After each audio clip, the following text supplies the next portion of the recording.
नमस्कार, बहुत स्वागत है आपका जी मध्य प्रदेश छत्तीसगढ़ देख रहे हैं आप। मैं हूं शिवांगी द्विवेदी आपके साथ। मध्य प्रदेश में इसी सत्र से हिंदी में मेडिकल की पढ़ाई शुरू हो सकती है।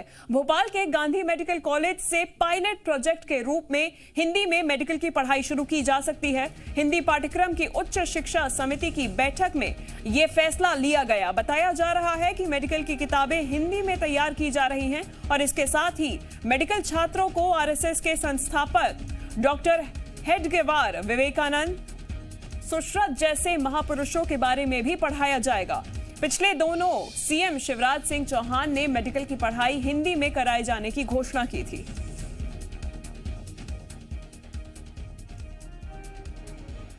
वहीं मध्य प्रदेश में हिंदी में मेडिकल की पढ़ाई कराए जाने को लेकर सियासत भी शुरू हो गई है। कांग्रेस ने सरकार के इस कदम पर ऐतराज जताते हुए कहा कि इससे झोला छाप डॉक्टर ही बनेंगे। साथ ही कांग्रेस ने महापुरुषों के बारे में पढ़ाए जाने पर भी सवाल उठाए हैं।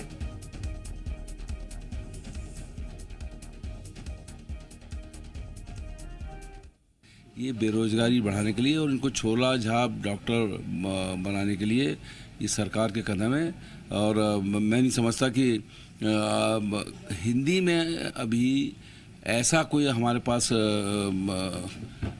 कोई डेवलपमेंट हुआ हो, विकास हुआ कि हम इन सब चीज़ों को कन्वर्ट कर सकें।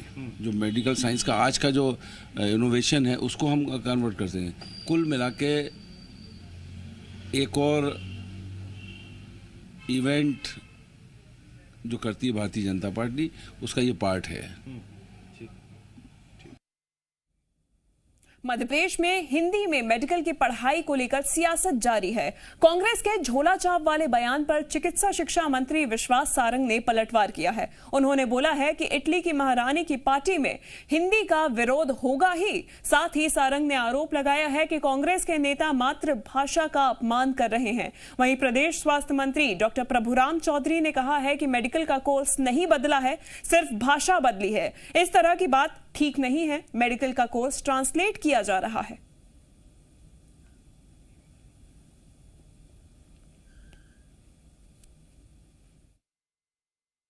इटली की महारानी की पार्टी में तो नेता लोग हिंदी का विरोध करेंगे ही। ये बयान देकर उन्होंने मातृभाषा का अपमान किया है, हिंदी का अपमान किया है।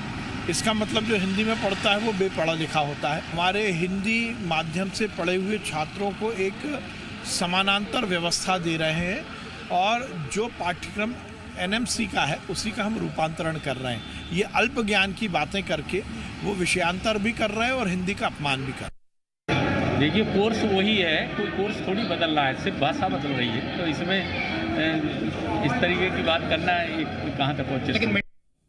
वहीं मध्य प्रदेश में कर्मचारी संगठनों ने पुरानी पेंशन व्यवस्था बहाल करने की मांग उठाई है। कर्मचारी संगठनों ने राजस्थान की तर्ज पर मध्य प्रदेश में भी पेंशन व्यवस्था बहाल करने की मांग की। मांगे नहीं माने जाने पर कर्मचारी संगठनों ने 13 मार्च को बड़े आंदोलन की चेतावनी दी है। दूसरी ओर कर्मचारियों की मांग पर सियासत भी शुरू हो गई है। कांग्रेस विधायक कुणाल चौधरी ने कर्मचारियों की मांग का समर्थन किया। उन्होंने दावा किया कि पार्टी कर्मचारियों के लिए सदन से लेकर सड़क तक लड़ाई लड़ेगी। वहीं बीजेपी सांसद सुमेर सिंह सोलंकी ने कहा कि शिवराज सरकार संवेदनशील सरकार है, सरकार कर्मचारियों की मांग पर जरूर विचार करेगी। हम कर्मचारी संगठन हमारी मांग को तो हमें जो संविधान में हमारा जो अधिकार है प्रजातांत्रिक रखने से धरना प्रदर्शन आंदोलन करने का, जो हमारे संविधान ने हमें अधिकार दिया है, उस अधिकारों के तहत करने की कब से तैयारी है? हम 13 मार्च को भोपाल में पुरानी पेंशन की मांग को लेकर एक बहुत बड़ा धरना करने जा रहे हैं।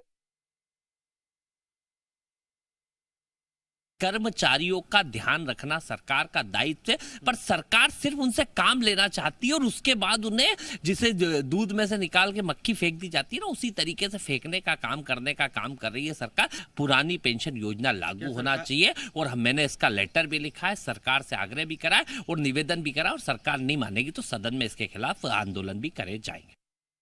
अगर कर्मचारी संगठन इस विषय को लेकर सरकार से आग्रह करते हैं तो मध्य प्रदेश की शिवराज सरकार इस पूरे मामले में पेंशन वाले विषय पर सहानुभूतिपूर्वक विचार करेगी और निर्णय लेगी और कर्मचारियों के हित में निर्णय लेगी। ऐसा नहीं है, इसलिए तो मैंने कहा कि हमारी जो सरकार है वो बहुत संवेदनशील सरकार है और कर्मचारियों के साथ पहले भी थी, आज भी है और आगे भी रहेगी। तो पूर्व मुख्यमंत्री कमलनाथ ने मध्य प्रदेश में पुरानी पेंशन व्यवस्था लागू करने की मांग की है। उन्होंने ट्वीट किया है कि नई पेंशन स्कीम में कर्मचारियों को काफी कम राशि मिलती है, जिससे जीवन यापन करने में उनको दिक्कत होती है। उन्होंने 1 जून 2005 के पहले की पुरानी पेंशन व्यवस्था लागू करने की मांग की है। कमलनाथ ने कहा है कि कांग्रेस कर्मचारियों के हित के लिए हर लड़ाई लड़ेगी।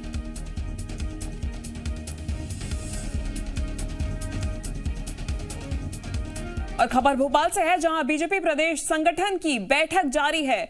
2 दिन तक चला ये बैठकों का दौर है, जिसमें समर्पण निधि अभियान, बूथ विस्तारक योजना पर भी चर्चा हुई है। बीजेपी के आगामी कार्यक्रमों पर रणनीति भी बनाई गई है।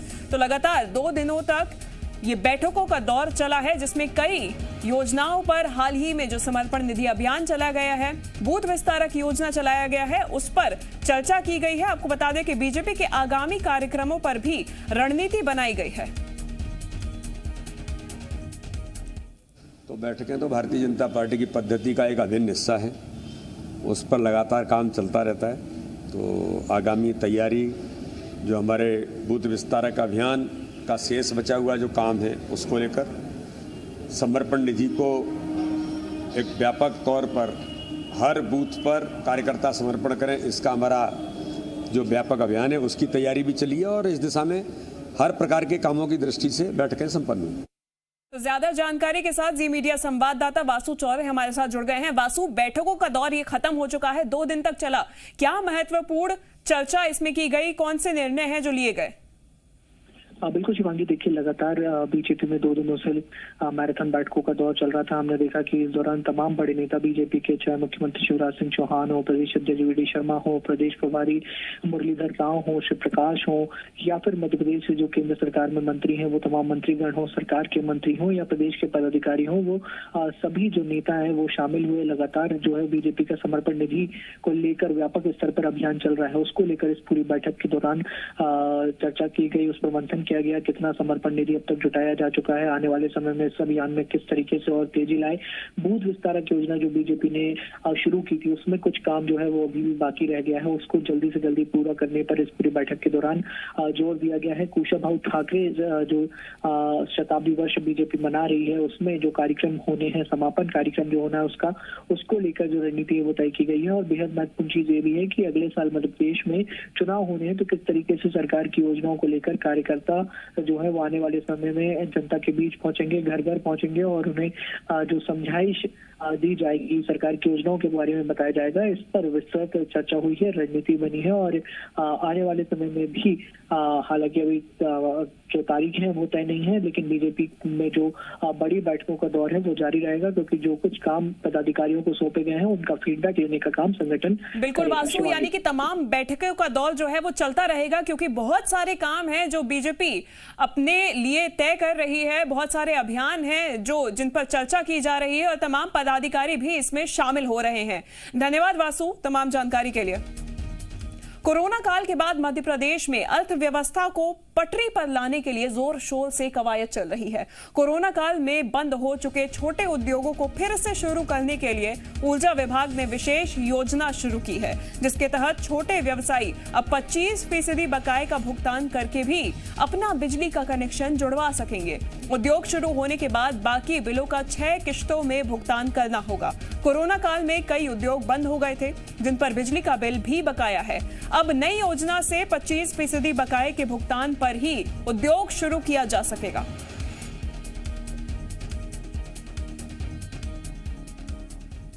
खबर मंदसौर से है, जहां जिले के सीतामऊ में जिला स्तरीय रोजगार मेले का निमंत्रण न मिलने से नाराज बीजेपी नेताओं और जनपद सदस्यों ने पंचायत के गेट पर ताला लगाकर धरना दिया।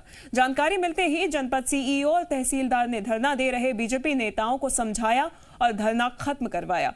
जनपद पंचायत सीईओ धर्मेंद्र यादव ने बताया कि कार्यक्रम की सूचना जनपद ग्रुप में दे दी गई थी। नाराजगी के चलते जनप्रतिनिधि धरने पर बैठे थे। उनकी कोई शिकायत थी तो उन्हें बैठक में बताना चाहिए था। गेट पर ताला लगाना सही नहीं है। मैंने सबसे हाथ जोड़ के निवेदन कर लिया है और जो छोटी मोटी त्रुटियां हुई उसके लिए क्षमा मांगी है और भविष्य में इन चीज़ों की पुनरावृत्ति नहीं होगी, इसको सुनिश्चित किया जाएगा। और जल्दी प्रधान जी से हमने बात कर ली है, तो एक जनपद की समान सेवा की बैठक बुलाई जाएगी और सारी समस्याओं का निराकरण कर लिया जाएगा। अब इनका कहना है कि जो पहले चल रहा था वैसे चले, तो मैं देखता हूँ कि कहाँ मिसमैप हो रहा है, कि पहले क्या था अभी क्या है। अगर उसमें कुछ गैप हो रहा है तो उसको क्लियर किया जाएगा। तो मंदसौर के सीतामऊ में रोजगार मेले में बीजेपी पदाधिकारियों की अनदेखी पर सियासत भी गर्मा गई है। कांग्रेस ने बीजेपी पर तंज कसा है। कांग्रेस नेता नरेंद्र सलूजा ने कहा कि बीजेपी कई गुटों में बटी हुई है। मंत्री हरदीप सिंह डंग के कार्यक्रम से स्थानीय बीजेपी पदाधिकारियों को दूर रखा जा रहा है। तो वहीं बीजेपी नेता पंकज चतुर्वेदी ने मामले में सफाई दी है। उन्होंने कहा कि पार्टी में सब कुछ ठीक है, अगर इस तरह की कोई घटना होती है तो उसकी वजह संवाद में कमी हो सकती है।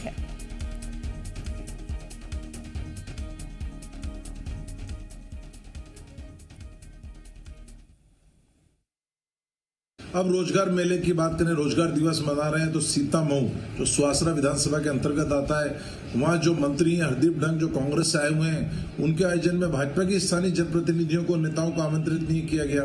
उसका परिणाम यह हुआ कि उन लोगों ने जनपद पंचायत के कार्यालय के भवन के ऊपर ताला लगा दिया।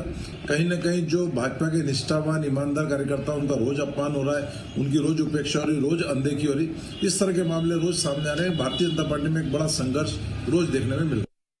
मुझे ऐसा लगता है कहीं ना कोई संवाद की और सामंजस्य का अभाव है, जिसके चलते ऐसी स्थिति उत्पन्न हुई है। और मैं ऐसा मानता हूं कि जो लोग भी जनता के बीच सक्रिय समाज में सेवा करते हैं, जनप्रतिनिधि हैं, उन सबको ऐसे आयोजनों में जरूर सम्मिलित किया जाना चाहिए, क्योंकि मूलतः इन आयोजनों का उद्देश्य जनसेवा, जन उत्थान और जन विकास है। तो शायद कहीं कोई चूक होगी, इसको सुधार कर लिया जाए।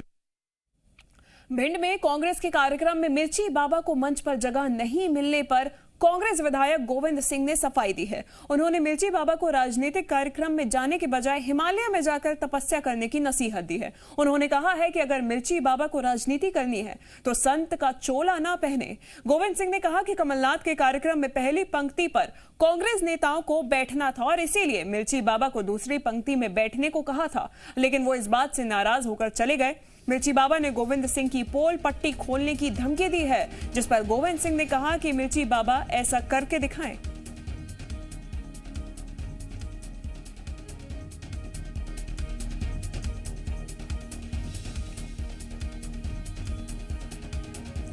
आपको बता दें कि मिर्ची बाबा बीते दिनों गोविंद सिंह से नाराज थे। गोविंद सिंह की पोल पट्टी खोलने की धमकी भी दी थी। कांग्रेस के एक कार्यक्रम में जगह ना मिलने पर, मंच पे जगह ना मिलने पर ये नाराजगी सामने आई थी, जिसके बाद ये भी देखने को मिला था कि मिर्ची बाबा नरोत्तम मिश्रा से मिले थे। मैं तो ये कह रहा हूँ संत थे, मैंने उनका कोई निरादर नहीं किया। सम्मान बैठाने की बात की, जो पार्टी का निर्देश था उसका मैंने पालन किया कि भाई आप बैठिए, लेकिन जब वो नाराज होकर चले गए तो फिर ऐसा है कि उन्होंने कहा मैं जा रहा हूँ, तो मैंने कहा जाइए। अब उनको क्या मैं पकड़ के रोकता तो कहा वहीं बवाल करने लगते। वहीं मध्य प्रदेश में रोजगार दिवस के आयोजन पर सियासत शुरू हो गई है। कांग्रेस ने सरकार पर निशाना साधते हुए कहा कि सरकार उद्योग शुरू करने के बजाय झूठ का छिपाने के लिए बड़े आयोजन कर रही है। कांग्रेस विधायक कुणाल चौधरी ने कहा कि सरकारी विभागों में पद खाली हैं, लेकिन भर्तियां नहीं हो रही हैं। कांग्रेस की मांग है कि सरकार रोजगार दिवस को इवेंट की बजाय रोजगार के नए विकल्प दे। उधर बीजेपी ने कांग्रेस को घेरते हुए कहा कि 15 महीने की कमलनाथ सरकार ने युवाओं का मजाक बनाया था। बीजेपी युवाओं को रोजगार दिलाने के प्रयास कर रही है। के द्वारा और हमारे सभी अतिथियों की उपस्थिति में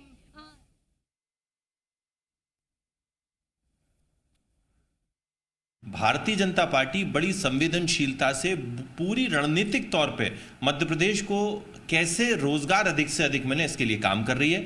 इसके लिए सस्ती ब्याज दर पर लोन उपलब्ध कराया जा रहा है, ट्रेनिंग दी जा रही है ताकि उद्यमिता में विकास हो। इसके साथ लगातार रोजगार मेले लगाकर एक प्लेटफॉर्म उपलब्ध कराया जा रहा है जहां पर नियोक्ता और जिनके पास टैलेंट है वो दोनों, और ऐसी प्रयास में अभी तक 5 लाख से अधिक रोजगार मध्य प्रदेश की सरकार उपलब्ध करा चुकी है और लगातार इसके लिए गंभीरता से प्रयास करती रहेगी।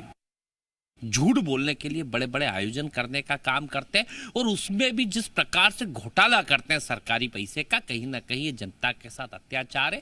और एक एक जगह जब प्यून के फॉर्म भराते हैं तो यहाँ पे पीएचडी होल्डर्स लाखों लोग फॉर्म भरते हैं, और उन जो बेरोजगार युवा हैं उनसे फॉर्म के नाम पे भी एक बड़ी वसूली मध्य प्रदेश में चल रही है। इन्होंने पहले भी व्यापम के नाम से रोजगार को बेचा है, आज रोजगार खत्म है, नौजवान परेशान है और जले पे नमक छिड़कने का काम कर रहे हैं। और यहां रुकेंगे एक छोटे से ब्रेक के लिए, जल्द लौटेंगे।